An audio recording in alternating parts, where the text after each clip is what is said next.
Ahí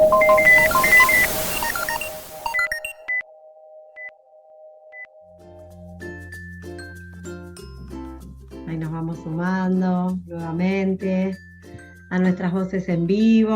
Nos saluda María Marcela. Nos vamos sumando. Bueno, en el encuentro de hoy, es nuestro tercer encuentro Voces en Vivo, vamos a empezar a poner manos a la obra. En el primer encuentro hablamos de puertas, nos paramos desde esa metáfora, comenzar a abrir puertas, que tenía que ver con acercar propuestas, posibilitar distintos medios y formas para que niños, niñas, familias se encuentren con nuestras propuestas pedagógicas, didácticas, con el jardín en mi escuela virtual, ¿no? El encuentro anterior estuvimos construyendo puentes, hablamos de la importancia de que esos puentes sean cada vez más sólidos, que nos permitan tender diálogo con las familias, con los niños y niñas, que cada vez sean más, que se animen a explorar otros recursos, como el chat, el foro. Hablamos de la posibilidad de que estos recursos nos permiten diálogo sincrónico, como asincrónico, de las ventajas, desventajas, algunos usos, ¿no? Para ir apelando, pero hoy manos a la obra, sí es momento de comenzar a hablar de este modelo híbrido de la enseñanza bimodal, y queremos hoy reflexionar sobre algunos aspectos de este modelo y, como bien dije antes, poner manos a la obra o ir animándonos de a poco, ¿no? A poner manos a la obra en la plataforma, en el entorno de mi escuela virtual. Bueno, ¿qué obras vamos a crear? ¿Qué nos proponemos trabajar hoy en este encuentro? En principio vamos a indagar en algunos aspectos sobre la enseñanza combinada. Vamos a estar conversando con Orly Lev, una especialista en educación y tecnología.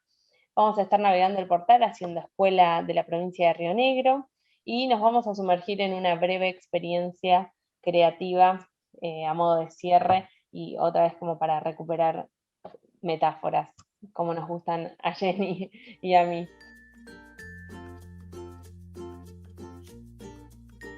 ¿Qué vamos a destinar a lo virtual, a lo presencial, en ambos? ¿Y cómo potenciar fundamentalmente estos escenarios? Y para eso también Orly nos va a dar como su experiencia y sus aportes para ir trabajando en función a ello.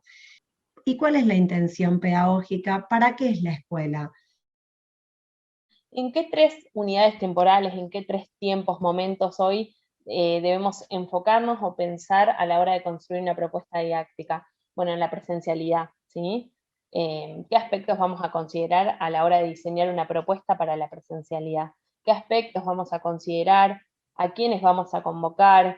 ¿Qué se necesitará para reunir a niños, niñas, familias en un encuentro remoto sincrónico? ¿Qué recursos nos van a posibilitar estos encuentros y los remotos asincrónicos? Lo mismo, pensar y detenernos en los recursos y materiales. Vamos a diseñar los propios materiales, vamos a continuar diseñando materiales propios, vamos a reutilizar todo lo diseñado en ese 2020 que nos ha consolidado como productores de contenido y materiales, o vamos a salir a buscar, ¿sí?, a la web, a portales. Vamos a incorporar hojas de ruta, cuadernillos, libros, materiales online. Vamos a ir más allá de esos materiales que conocimos, produjimos, y vamos a querer innovar en búsqueda de otros materiales, siempre pensando en el nivel, ¿no?, en los contenidos prioritarios, en aquello que es nuestro objetivo, ¿sí?, y que orienta nuestra propuesta. Y también en la organización del trabajo docente. Bueno, ¿con quiénes vamos a poner manos a la obra? ¿Con quiénes vamos a diseñar esos recursos, esos materiales, esa unidad temporal?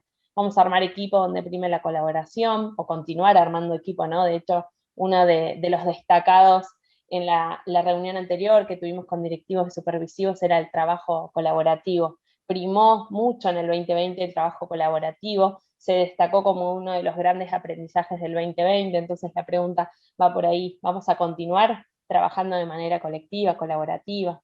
¿O vamos a asignarnos roles, responsabilidades? ¿Cuáles van a ser? ¿Estamos preparados para una planificación sobre la marcha, para continuar siendo flexibles, para continuar abiertos a seguir aprendiendo? Bueno, Orly es licenciada en comunicación social, está cursando actualmente la maestría en tecnología educativa y tiene una amplia trayectoria, experiencia en el acompañamiento, ¿sí?, a docentes, equipos docentes sobre la implementación de tecnologías en diversas propuestas educativas. Bueno, Orly, buenas tardes y bienvenida. ¿Qué tal? ¿Cómo están? ¿Cómo están todos? Gracias por invitarme. No, un placer que te hayas sumado a esta iniciativa, a esta propuesta de Voces en Vivo.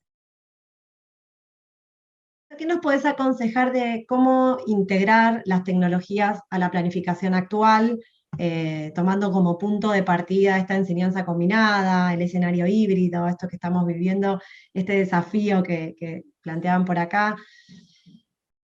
Una de las cosas más complejas tiene que ver con la decisión. Vamos a una pregunta simple, como, bueno, ¿qué hago en la virtualidad? ¿Qué hago en la presencialidad? ¿Qué hago cuando los chicos van al establecimiento educativo? ¿Qué hago cuando no van? Parece una pregunta simple, pero digamos, tiene un trasfondo de muchísimas decisiones pedagógicas, y de otro tipo también. Y en realidad quizás un comienzo, digamos, una buena manera de empezar es pensar cuáles son como los irrenunciables de cada formato. Digamos, qué cosas tienen que suceder en la presencialidad porque ahí es donde lo vale, porque ahí es donde tiene sentido, porque ahí es donde hay un aprendizaje más genuino, más potente, y digamos, qué puede suceder en la virtualidad. Y en realidad la virtualidad, y también esta misma pregunta, la virtualidad, bueno, ¿qué cosas me potencia la virtualidad, digamos, los medios digitales, que quizás en la presencialidad es mucho más complejo y en realidad le puedo sacar mucho más el jugo, digamos, me puede servir mucho más? ¿Se podrían enumerar algunos irrenunciables a la hora o criterios, ¿no?, de elaborar nuestros propios materiales digitales o salir a buscar y hacer curaduría de materiales? Bueno, ahí quizás está bueno como dividir en dos líneas, y hilo con algo de la pregunta anterior, que tiene que ver con que la virtualidad no se trata de hacer un traspaso de un formato a otro. No es, bueno, yo lo haría en la que es un poco, a ver, y fue forzado lo que nos pasó el año pasado. Digamos, bueno, como no lo puedo hacer presencial, entonces, bueno, yo traspaso a un formato virtual. Y la realidad es que en este momento estamos parados en otro lugar, y que esta pregunta de, bueno, ¿cuáles son los irrenunciables? ¿O qué tengo que hacer en un formato, digamos, en un contexto presencial, y qué tengo que hacer en no virtual? Bueno, está bueno ese punto de partida, porque de ese modo evitamos, y en realidad lo que usamos, lo que pensamos es la potencialidad o las posibilidades de cada escenario. Entonces, yendo a esta pregunta, digamos, el año pasado cambió el rol del docente, que ya lo teníamos, pero quizás no tenía como esa etiqueta o ese nombre de, bueno, de productor de materiales, y por otro lado de curador. En realidad son dos de las actividades que digamos, el año pasado todos los docentes vivimos haciendo, y quizás ahí hay que hacer una distinción. Por un lado está, bueno, yo elaboro materiales para mis chicos, y bueno, tengo que ahí pensar, bueno, digamos, qué tipo, digamos, también está la pregunta de, bueno, ¿cuándo vale la pena que haga un material, o cuándo vale la pena que haga en realidad otro tipo de, digamos, haga otro tipo de selección y utilice materiales que están por fuera? Y entonces, bueno, quizás vamos primero a esta parte de la selección. Digamos, uno de los términos que está muy en boga y que se usa mucho es el docente como curador de contenidos. Y la palabra curador en realidad viene del mundo de los museos.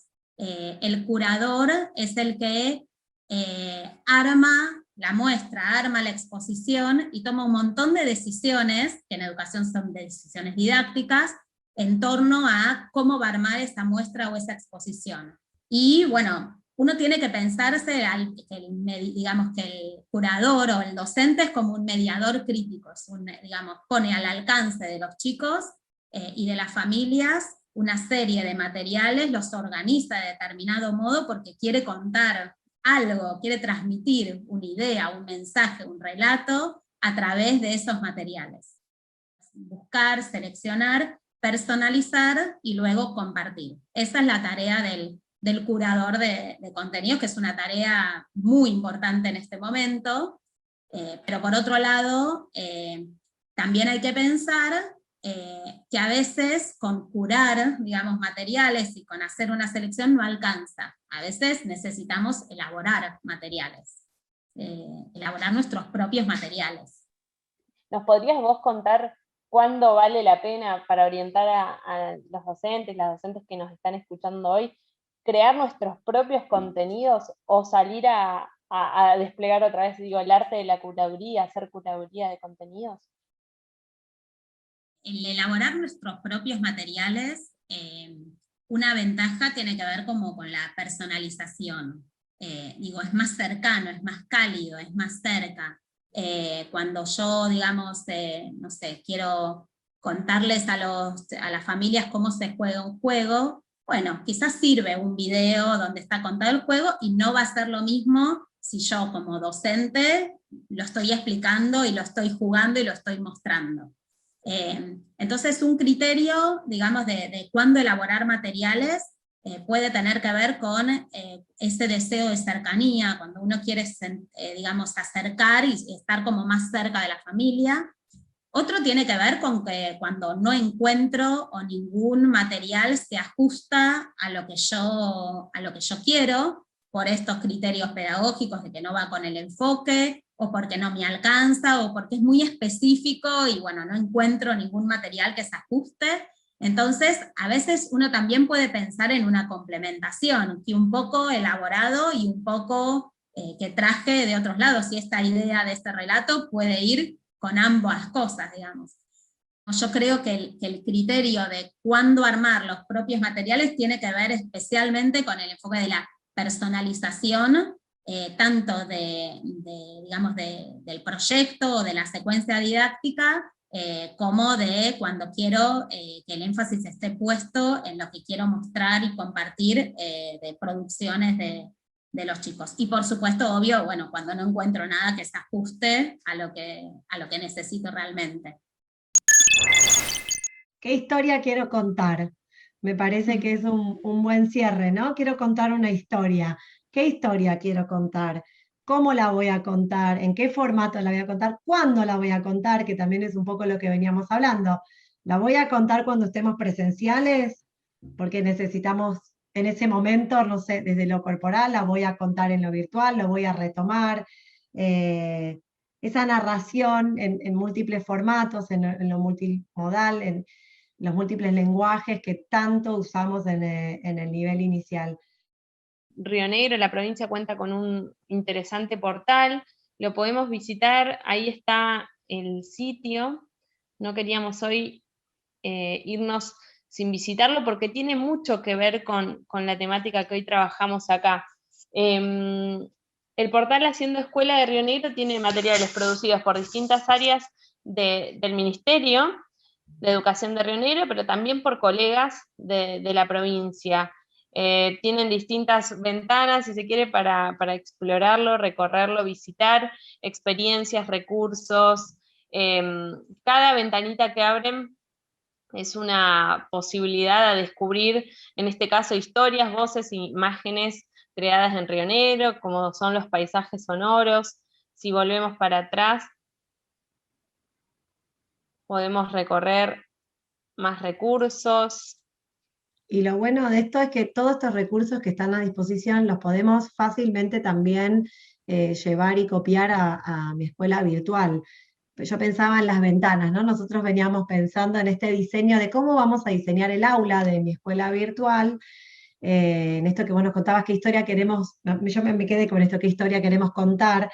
También cuando uno abre, ¿no? El aula de mi escuela virtual hay una historia para contar, y en esa historia para contar, cómo va a definir ese espacio, ¿no? Y en este espacio, en estos contenidos que queremos seleccionar, la verdad es que el portal de Haciendo Escuela es riquísimo, muy potente, con producciones de todos los docentes de la provincia, y que está bueno meter mano también. Nosotros hoy Sí, traíamos sí, manos a la colegas. obra metamos mano, creamos una obra Sí. Con distintos colores, con distintos formatos, con las voces, el cuerpo y la emoción que también juegan, ¿no? Tanto en el nivel inicial. Entonces, muchísimas gracias por estar. Gracias.